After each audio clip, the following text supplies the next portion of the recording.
Assalamualaikum warahmatullahi wabarakatuh, sahabat Taubat. Peristiwa kunjungan 5 kader Nahdlatul Ulama ke Israel ini membuka semacam tabir jaringan penetrasi kelompok agen rahasia Yahudi di Indonesia. Rupanya, mereka sudah sejak lama menargetkan kelompok umat Islam, terutama Nahdlatul Ulama. Karena Nahdlatul Ulama adalah organisasi massa Islam terbesar di Indonesia. Kami akan buka semua di sini dari kronologis awalnya, sampai siapa saja yang terlibat, pihak mana saja yang bertanggung jawab, dan apa dampaknya bagi kita semua. Tonton sampai selesai supaya tidak gagal paham.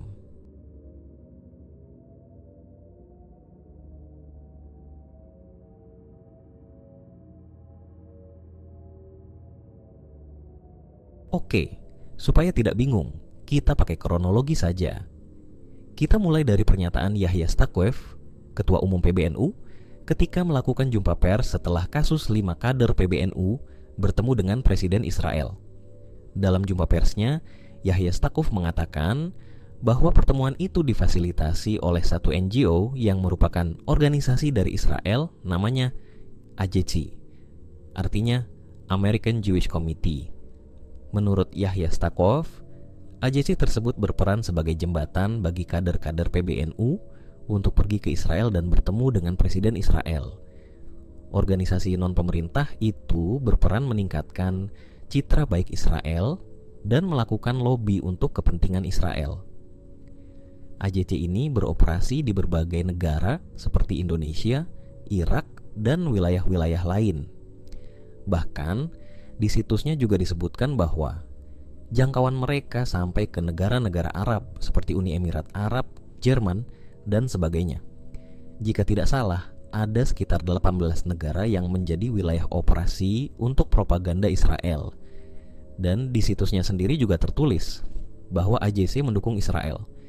Jadi sudah jelas-jelas bahwa pergerakan mereka ini sangat agresif dalam memutarbalikkan fakta. Atau, kalau kami lihat, ini pergerakan pencucian otak agar mereka yang tadinya oposisi terhadap Israel dapat menerima dan melunak terhadap Israel. Apalagi mereka juga mengatakan bahwa kesalahan yang terjadi selama ini dalam perang antara Israel dengan Palestina adalah kesalahan Hamas. Mereka sama sekali tidak mengakui genosida yang dilakukan oleh Israel dan mengatakan itu hanya sebagai akibat dari serangan Hamas. Subhanallah. Kita kembali kepada Yahya Stakuf. Yahya Stakuf mengklaim bahwa organisasi tersebut sering mengundang warga negara lain untuk menjalin relasi dengan Israel. Organisasi ini yang mengajak dan mengkonsolidasikan orang-orang yang diundang ke Israel dengan cara yang sangat canggih. Yahya Stakuf menjelaskan bahwa lembaga tersebut beroperasi dengan harapan agar orang-orang yang diajak bisa ikut menyebarkan kepentingan Israel. Nama organisasi Pusat Studi Warisan Ibrahim untuk Perdamaian, Rahim, mendadak jadi sorotan usai disebut masuk dan terlibat dalam pertemuan 5 kader Nahdlatul Ulama, NU, dengan Presiden Israel Isaac Herzog di tengah aksi genosida di Palestina. Dugaan keterlibatan mereka melalui Zainul Ma'arif yang juga menjabat sebagai manajer penelitian domestik di Rahim. Lucunya, Rahim secara organisasi telah membantah keterlibatan mereka dalam pertemuan yang diikuti Zainul. Menurut mereka, Zainul hadir bukan mewakili organisasi. Apakah ada yang percaya? Pada saat Zainul Ma'arif dan kawan-kawan bertemu dengan Presiden Israel, terlihat ada kaitan antara organisasi Rahim punya Nahdlatul Ulama, AJC, dan Israel. Bahkan, 2 orang dari organisasi Rahim sekarang sudah bermukim di Yerusalem, meskipun tadinya mereka berada di Indonesia. Mereka ini adalah warga Indonesia keturunan Yahudi. Dalam penjelasannya, melalui temannya Zainul Ma'arif yang di Harvard University, yaitu Ari Gordon, AJC memfasilitasi orang-orang untuk pergi ke Israel.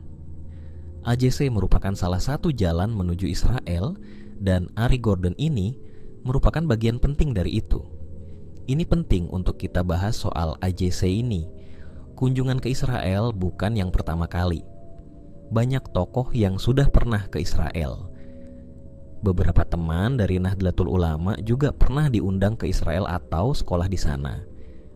Dari kalangan NU, seperti diakui sendiri oleh Yahya Stakuf, Ada yang pernah bertemu dengan Benjamin Netanyahu, Gus Dur, atau Presiden Abdurrahman Wahid, juga pernah bertemu dengan Shimon Peres, meskipun setelah tidak jadi presiden. Pertemuan tersebut menjadi alasan bagi Zainul Ma'arif untuk melanjutkan upaya perdamaian yang dirintis oleh Gus Dur dengan Israel. Ada setidaknya 3 kerugian dengan kunjungan anak-anak ini.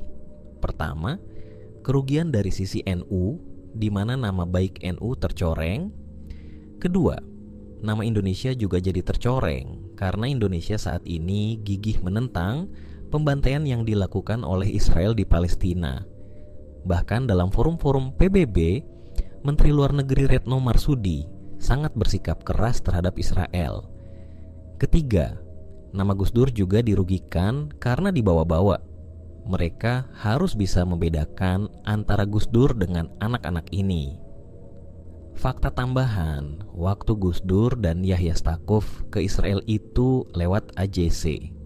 Info ini menurut Imam Syamsi Ali, seorang pendakwah dari Indonesia yang menjadi imam di masjid di New York, Amerika Serikat. Sebelum kita masuk ke penjelasan dari Imam Syamsi Ali, mari kita tambahkan datanya. Kita perlu mengingatkan kembali bahwa pada tanggal 10 Juli, Ari Gordon tampil di Istiqlal. Kemudian pada hari Selasa, tanggal 16 Juli, dia tampil di Fakultas Agama Islam Universitas Al-Khairat di Palu, Sulawesi Tengah. Bahwa ada dosen Fakultas Agama Islam, FAI, Universitas Al-Khairat Palu, yang juga Ketua Fatayat NU Sulawesi Tengah, Dwi Pratiwi Lestari, menyambut tokoh Zionis Amerika Serikat, Dr. Ari Gordon, Direktur American Jewish Committee tersebut. Dia mengisi seminar tentang Yahudi dan Israel di universitas tersebut.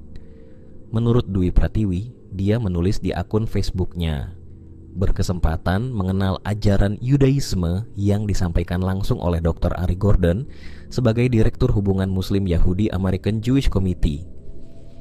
Ini menunjukkan bahwa pendekatan atau propaganda yang dilakukan oleh Ari Gordon sangat masif dan agresif. Kemudian kita masuk ke pernyataan dari Syamsi Ali, beliau imam di masjid di New York, dari Republika. Dia menjelaskan bahwa umat Islam saat ini, terutama NU dan Muhammadiyah sebagai 2 organisasi Islam terbesar di Indonesia, harus waspada karena pergerakan ini sangat masif. Dia juga menyebut AJC menembus banyak jantung dunia akademik, termasuk Universitas Islam Negeri, UN, dan institusi-institusi Islam lainnya. Kalau tidak paham dan kurang strategi, kita bisa dipakai sebagai stempel dan dicuci otaknya untuk tujuan mereka, yaitu menormalisasi penjajahan yang dilakukan oleh Israel terhadap Palestina, membuat kita melakukan pembiaran terhadap tindakan genosida mereka. Nauzubillah min zalik. Syamsi Ali juga pernah diundang oleh AJC, jadi dia tahu dan mengakui itu. Syamsi Ali berasal dari Sulawesi Selatan, sama dengan Kiai Haji Nasaruddin Umar. Beliau imam Masjid Istiqlal, sehingga dua-duanya dari Sulawesi. Syamsi Ali ini diminta menjadi anggota Majelis Muslim Yahudi yang dibentuk oleh AJC. AJC disebut oleh Syamsi Ali sebagai pro-Zionis karena dia ada di Amerika dan tahu persis sepak terjang AJC. Namun, setelah duduk beberapa bulan, khususnya ketika Gaza diserang besar-besaran pada tahun 2008 saat era Presiden Obama, Syamsi Ali meninggalkan majelis itu. Dia dianggap kurang moderat karena kritis terhadap Israel dalam pertemuan-pertemuan AJC. Jadi karena dia kritis terhadap langkah Israel, dia dianggap tidak moderat, sehingga akhirnya dia mundur dari majelis tersebut. AJC inilah yang dulu mengundang Kiai Haji Yahya Stakuf bertemu dengan Benjamin Netanyahu pada tahun 2018. Bahkan jauh sebelumnya, Gus Dur juga ke Israel dan diberi penghargaan. Intinya, mereka sekarang ini all out mengambil hati orang Islam agar menerima Israel dengan cover dialog antar agama, kata Imam Syamsi Ali. Yang menarik lagi, Syamsi Ali mengungkap seperti ini, bahwa sekitar bulan Desember 2023, Imam Besar Masjid Istiqlal, Kiai Haji Nasaruddin Umar, diundang oleh AJT selama sebulan di Amerika Serikat. Menurutnya, walaupun Kiai Nasaruddin mengkampanyekan program-program dari Republik Indonesia, termasuk beasiswa S2 dan S3 bagi program Istiqlal, Kiai Nasaruddin dipergunakan dan dimanfaatkan oleh Israel dalam beberapa acara AJC untuk menetralkan wajah penjajahan Israel atas Palestina. Jadi, supaya penjajahan tersebut terlihat menjadi hal yang wajar saja. Dan kalau selama ini kita menganggap bahwa ini adalah genosida yang brutal dan sadis, mereka ingin citra tersebut terlihat sebagai sesuatu yang biasa. Biasa saja, subhanallah. Ngeri sekali AJC ini. Demikianlah penjelasan mengenai keterlibatan AJC, yang artinya American Jewish Committee, di balik kunjungan-kunjungan orang-orang NU ke Israel. Kita telah melihat bagaimana mereka memiliki banyak sekali rencana tersembunyi yang tentunya sangat membahayakan bagi umat Islam di Indonesia.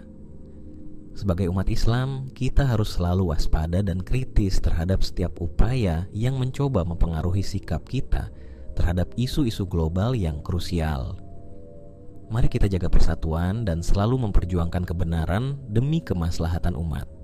Terima kasih telah menonton video ini. Jangan lupa untuk like, share, dan subscribe agar Anda tidak ketinggalan informasi penting lainnya. Wassalamualaikum warahmatullahi wabarakatuh.